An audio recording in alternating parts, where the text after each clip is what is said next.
अस्सलामुअलैकुम एवरीवन। दोस्तों, जो आज का हमारा टॉपिक है वो है एंग्लो नॉर्मन पीरियड। आज हमने हिस्ट्री ऑफ इंग्लिश लिटरेचर में एंग्लो नॉर्मन लिटरेचर या मिडल इंग्लिश पीरियड को डिस्कस करना है। जो मिडल इंग्लिश पीरियड था जो कि 1066 से स्टार्ट हुआ और उसका जो एंड था वो तकरीबन अप्रॉक्सीमेटली 1350 पे उसका एंड हुआ। दोस्तों, हमें इसको हिस्ट्री ऑफ इंग्लिश लिटरेचर में एंग्लो नॉर्मन्स पीरियड को जानने से पहले उसका थोड़ा सा बैकग्राउंड ले लेते हैं कि एंग्लो सैक्सन्स क्या थे, जिसका एंग्लो सैक्सन का एक कंप्लीट लेक्चर जो कि पीछे प्रीवियस लेक्चर था जिसका लिंक डिस्क्रिप्शन में मौजूद है, वो आप वहाँ से भी ले सकते हैं। इसी तरह एंग्लो सैक्सन्स ने जब इंग्लैंड को कॉन्कर किया और वहाँ पर सेटल हो गए और उनकी जो लैंग्वेज थी वो क्या थी, लैटिन नहीं थी वो, बल्कि लैटिन्स की बुनियाद थी, वही प्रिंसिपल्स थे और उनकी लैंग्वेज का एक बाकायदा नेम एंग्लो सैक्सन लैंग्वेज ही था। और एंग्लो सैक्सन्स के ऊपर जब नॉर्मैडी ने हमला किया, नॉर्मैडी ने हमला तकरीबन अप्रॉक्सीमेटली 1066 में ही किया था। जो नॉर्मन्स थे वो एक नॉर्मैडी इलाका के रहने वाले थे, एक नॉर्थन रीजन ऑफ फ्रांस की एक नॉर्थन रीजन थी, वहाँ के रहने वाले थे। और जो नॉर्मन्स का किंग था वो विलियम द कॉन्करर जो उनका किंग था। दोस्तों, नॉर्मन्स ने 1066 में इंग्लैंड के ऊपर अटैक किया, जिस वार को बैटल ऑफ हेस्टिंग भी कहा जाता है। और एंग्लो सैक्सन्स का जो किंग था जिसे हॉरल्ड सेकंड या हॉरल्ड हेड राइडा भी कहा जाता है, वो मारा गया उस जंग के अंदर और नॉर्मन्स ने उस इंग्लैंड को फतह कर लिया।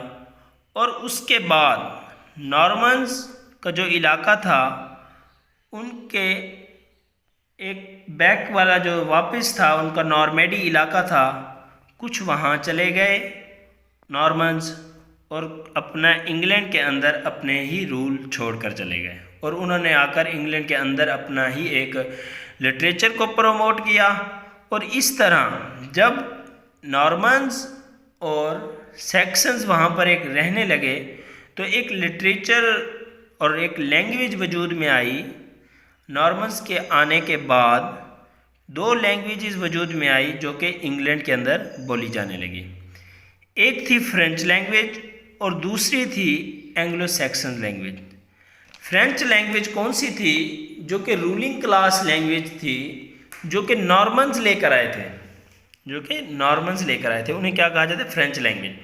और दूसरी एंग्लो सैक्सन लैंग्वेज जो कि एंग्लो सैक्सन जो कि वहाँ पर रहते थे और वहाँ के ही क़याम पजीर थे, उन्होंने बोलना शुरू की। वो क्या थी? उसे मिडल इंग्लिश भी कहा जाता था। दोस्तों, इसी तरह दोस्तों फ्रेंच जो थे, फ्रेंच ने नॉर्मन्स का जो इलाका था नॉर्मैडी, उसके ऊपर अटैक किया और अटैक करने के बाद जो फ्रेंच थे वो कॉन्कर्ड हो गए, उन्होंने फतह हासिल कर ली, नॉर्मैड इलाका अपना कब्ज़े में ले लिया और नॉर्मन्स जो थे वो उससे हाथ खो बैठे, नॉर्मैडी इलाका अपना खो बैठे। इसी तरह नॉर्मन्स और एंग्लो सैक्सन्स ने मिलकर उस इंग्लैंड को ही अपना एक वतन मान लिया, वतन एक्सेप्ट कर लिया और वहाँ पर ही उन्होंने पढ़ना और सीखना स्टार्ट कर दिया और उन्होंने इसको एक अपनी प्रॉपर लैंग्वेज बना ली।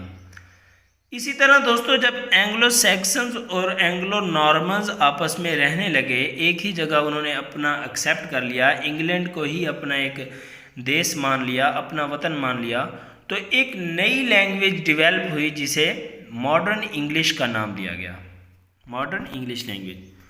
दोस्तों, उस वक्त जो एंग्लो नॉर्मन्स और एंग्लो सैक्सन्स का, नॉर्मन्स ने एक अपना लिटरेचर आ गया, उसके अंदर नॉर्मन्स के अंदर जो एंग्लो नॉर्मन इरा, तो उस वक्त एंग्लो नॉर्मन का माना जाने लगा क्योंकि नॉर्मन्स ने ही एंग्लो सैक्सन्स पर अटैक किया और कब्ज़ा जमा लिया।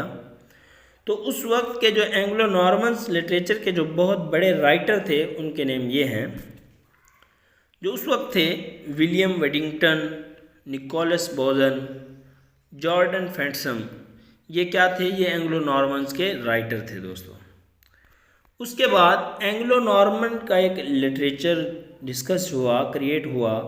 उसके अंदर एंग्लो नॉर्मन्स इरा के अंदर एक लिटरेचर के बहुत सारे जनरा क्रिएट हुए, जो कि आपको नीचे दिखा दिए गए हैं, और हम इन्हें वन बाय वन एक्सप्लेनली डिस्कस करेंगे, जिसमें epic and romance, fables and religious tales, history, didactic literature, hagiography, lyric poetry, style, drama. ये क्या थे, ये जनर ऑफ लिटरेचर थे दोस्तों जो कि क्रिएट हुए। इसी तरह एपिक एंड रोमांस। एपिक क्या थी, एपिक और epic poem is a long narrative poem. ये क्या थी दोस्तों, एक लॉन्ग नरेटिव पोइम थी जो कि ओरल कहानियाँ थी, ज़बानी कहानियों की बुनियाद पर उन्हें क्या किया गया, लिखा जाता था, जिसके अंदर तमाम बादशाहों और जागीरदारों को कि उनकी जो खिदमात हुआ करती थी कौम के लिए, उनको ही बयान किया गया है, उन कौम की खिदमात को। और इनकी जो हिस्ट्री थी, उनकी जो किंग्स थे, जो उनके जागीरदार थे, लीजेंडरी थे, उनकी जो हिस्ट्री थी एक कौम के लिए, जिन्होंने उन कौम के लिए क्या खिदमात अदा की, उनको एक पोइम की शक्ल में बताकर नए लोगों को बताया गया। उस कौम को, नई कौम थी जो इस एक कौम के अंदर उन्होंने जो खिदमात सर अंजाम दी, उसको एक पोइम की शक्ल में नए लोगों तक पहुंचाया कि इस तरह इन्होंने इनकी खिदमात की। इसी तरह जो एपिक थी वो तकरीबन मैक्सिमम जो लिखी गई थी वो दोस्तों क्रिश्चियनिटी साइंट्स और नॉर्मन्स जो हीरोज़ थे उनकी तारीफ़ के लिए ही लिखी गई थी। उसके बाद दोस्तों नेक्स्ट जनरा है रोमांस। दोस्तों ये भी एक किस्म की राइटिंग और पोइट्री ही है, जिसके अंदर लव, सेंटिमेंटल और आइडियलाइज्ड, प्यार, मोहब्बत, ख्यालात और जज्बात, इन्हीं को ही पेश किया गया है। दोस्तों ये जो थी रोमांस जनरा थी, इसको स्पेशली नॉर्मन राइटर्स ने ही पेश किया था। उसके बाद आ जाता है fables and religious tales. Fables जो थी एक शॉर्ट स्टोरी ही थी, जिसमें एनिमल्स और सुपर नेचुरल्स लाइक गॉड, इनको ह्यूमन कैरेक्टरिस्टिक्स में ही बयान किया गया। जिस तरह के मिथ थी, मिथ में ग्रीक हिस्ट्रीज़ को और लीजेंड्स, इनके अंदर एक मोरल लेसन दिया जाता था उनको। आम लोगों को एक मोरली लेसन दिया जाता था ताकि उनके अंदर उनको उनकी अखलाकी इक़दार का पता चले, उनको उनकी रवायात, उनकी सकाफ़त का पता चले। एंग्लो नॉर्मन पीरियड के अंदर सबसे पहले इसे एंग्लो सैक्सन्स के जो राइटर्स थे, उन्होंने इन मोरल वैल्यूज़ को बढ़ाने के लिए, उनको प्रमोट करने के लिए और अपने आम लोगों तक ये अखलाकी इक़दार की बात को पहुंचाने के लिए इस्तेमाल किया। उसके बाद दोस्तों रिलीजियस टेल्स है। रिलीजियस टेल्स जो कि मैक्सिममली सारी स्टोरीज़ जो हैं वो बाइबल और तौरात की जो क्रिश्चियनिटी के हवाले से थी, वो सारी वहीं की यूँ ही बयान की गई हैं और अपने आम लोगों तक उनमें से जो मोरल्स स्टोरीज़ थी उन्हीं को ही बयान किया गया है। इन रिलीजियस टेल्स को दोस्तों एंग्लो सैक्सन्स ने भी इस्तेमाल किया और एंग्लो नॉर्मन्स ने भी इसका इस्तेमाल किया दोस्तों। इसके बाद दोस्तों आ जाते हैं हिस्ट्री। हिस्ट्री की जो मेन दो टाइप्स थी, रिलीजियस हिस्ट्री और नेक्स्ट थी नेशनल हिस्ट्री। जो दोस्तों रिलीजियस हिस्ट्री थी वो ख़ास तौर पर नॉर्मन इरा के अंदर एंग्लो सैक्सन्स ने ही इसे इस्तेमाल किया था और इस रिलीजियस हिस्ट्री के अंदर उन्होंने अपने सेंट्स थे, जो प्रीएस्ट्स थे, उनकी ही हिस्ट्री को बताया गया, उनकी ही लाइफ, उनकी ज़िंदगी को बताया गया। इसे क्या कहा गया कि उन्होंने दीन के लिए उनका जो अपना रिलीजियस था उसमें कैसी खिदमत अदा की उस वक्त के सेंट्स ने, उन्होंने क्या क्या बयान किया, इसे क्या कहा गया, रिलीजियस हिस्ट्री, सिर्फ हिस्ट्री ही बयान की उन्होंने। उसके बाद है दोस्तों नेशनल हिस्ट्री। नेशनल हिस्ट्री क्या थी? नेशनल हिस्ट्री एंग्लो सैक्सन्स जो थे उन्होंने लिखी। एंग्लो सैक्सन्स से पहले वो कैसे आए, उन्होंने रोमन्स कैसे वहाँ से चले गए और कैसे उन्होंने केल्ट्स के ऊपर हमला किया, इसे क्या कहा गया? Prehistory. जो उन्होंने pre and post Anglo Saxon era, pre मैंने एंग्लो सैक्सन की जो पहले की हिस्ट्री थी, जो पहले आए थे, और पोस्ट और बाद में उन पर कैसे कब्जा हुआ, इस तरह इसकी ये हिस्ट्री बताई गई है, नेशनल हिस्ट्री। इसी तरह जब दोस्तों एंग्लो सैक्सन्स के ऊपर एंग्लो नॉर्मन्स ने हमला कर दिया, अटैक किया, तो उसमें पोस्ट हिस्ट्री जो थी वो नॉर्मन्स ने भी बयान की है। इसी तरह नॉर्मन्स ने भी और सैक्सन्स ने भी इस तरह नेशनल हिस्ट्री को लिखा। इन दोनों राइटर्स ने, एंग्लो सैक्सन राइटर्स ने भी और एंग्लो नॉर्मन राइटर्स ने भी लिखा। उसके बाद है डाइडेक्टिक लिटरेचर। ये भी लिटरेरी की एक जनरा है जिसमें मोरल्स ही डिस्कस की गई हैं, इखलाकी इक़दार को ही डिस्कस किया गया है, जिसमें उनकी मजहबी इक़दार क्या थी, उनकी इखलाकियात क्या थी, उनकी जो पॉलिटिक्स थी स्पेशली उसकी हिस्ट्री क्या थी, उसकी पॉलिटिक्स के बारे में बताया गया है। दोस्तों इसको इब्तदाई तौर पर एंग्लो सैक्सन्स ने ही डिस्कस किया था, और उसके बाद जब एंग्लो सैक्सन्स पर नॉर्मन्स ने हमला किया और नॉर्मन्स फतह हो गए और नॉर्मन्स का अपना इलाका नॉर्मैंडी खो गया और उन्होंने अपना इंग्लैंड को ही अपना एक वतन मान लिया, तो उस वक्त एंग्लो सैक्सन्स और नॉर्मन्स दोनों ने ही अडॉप्ट किया इसको, डाइडेक्टिक लिटरेचर को, दोनों ने ही फिर इसके बारे में मज़ीद प्रमोट करना शुरू कर दिया। उसके बाद आ गया हैजियोग्राफी।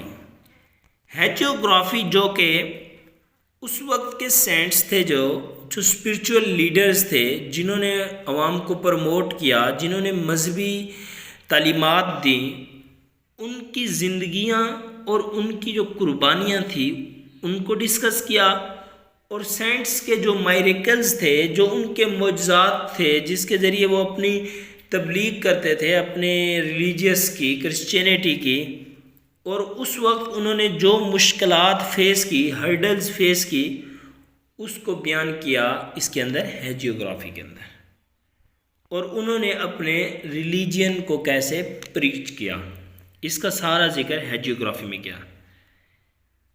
और इसी तरह नॉर्मन इरा के अंदर ये एंग्लो सैक्सन ने ही अपना मजहबी दीन, अपना मज़हब कायम करने के लिए और अपनी सोशल वैल्यूज़, उनकी जो रवायात थी, उनकी जो सिविलाइजेशन थी, उनकी तहजीब थी, सकाफ़त थी, उसको बरकरार रखने के लिए उन्होंने हैजियोग्राफी को डेवलप किया, उसको शो किया कि हैजियोग्राफी इस चीज़ के बारे में थी।